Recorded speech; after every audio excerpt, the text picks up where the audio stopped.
Bienvenue dans Point Barre, le podcast juridique de l'Auxiliaire, l'assureur des professionnels du BTP.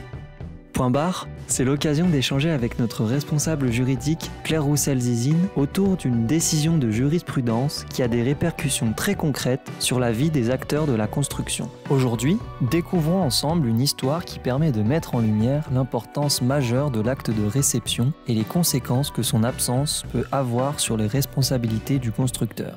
Claire, on vous écoute. Effectivement, notre histoire du jour concerne un maître d'ouvrage qui, en mars 2010, constate des infiltrations affectant des panneaux photovoltaïques commandés à une entreprise et posés par un sous-traitant de celle-ci.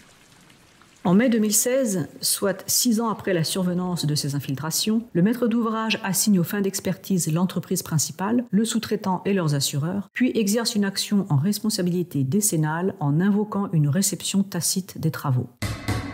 En l'absence de réception, la Cour d'appel écarte la demande en responsabilité décennale, mais elle condamne les constructeurs sur le fondement de la responsabilité de droit commun qui, selon elle, subsiste pendant 10 ans à compter de l'exécution des travaux. Saisie de ce litige, la Cour de cassation approuve l'arrêt d'appel d'avoir écarté la réception au motif que le maître d'ouvrage, en ne soldant pas les travaux et en persistant dans son refus de signer l'attestation de bonne fin, a refusé d'accepter l'ouvrage affecté des désordres. Mais la Cour de cassation casse l'arrêt d'appel, au motif qu'en l'absence de réception, l'action en responsabilité du maître d'ouvrage à l'encontre des constructeurs se prescrit par 5 ans à compter de la manifestation du dommage et non 10 ans à compter de l'exécution des travaux, comme avancé par la Cour d'appel. Merci Claire pour cette présentation de notre histoire du jour.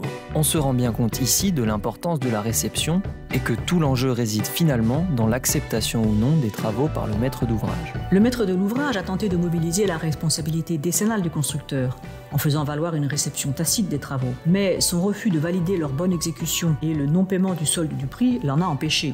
La réception tacite n'étant pas établie, il pouvait miser sur la responsabilité de droit commun. Cependant, encore faut-il que les conditions d'application en soient remplies. En effet, en l'absence de réception, l'action en responsabilité à l'encontre des constructeurs, qui est fondée sur le droit commun, est soumise à la prescription de l'article 2224 du Code civil, soit 5 ans à compter de la manifestation du dommage. La Cour d'appel s'est trompée 2 fois dans sa décision. Sur le délai, qui est de 5 et non de 10 ans, et sur le point de départ, qui est la manifestation du dommage et non l'exécution des travaux. Et donc Claire, on est d'accord, finalement le maître d'ouvrage n'a plus de recours car il est hors délai pour la responsabilité de droit commun et hors procédure pour la décennale.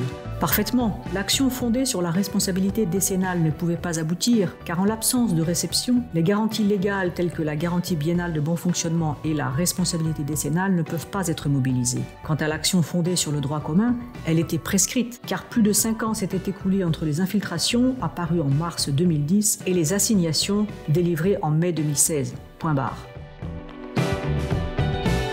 On se retrouve bientôt pour un nouvel épisode de Point Barre, le podcast juridique de l'Auxiliaire.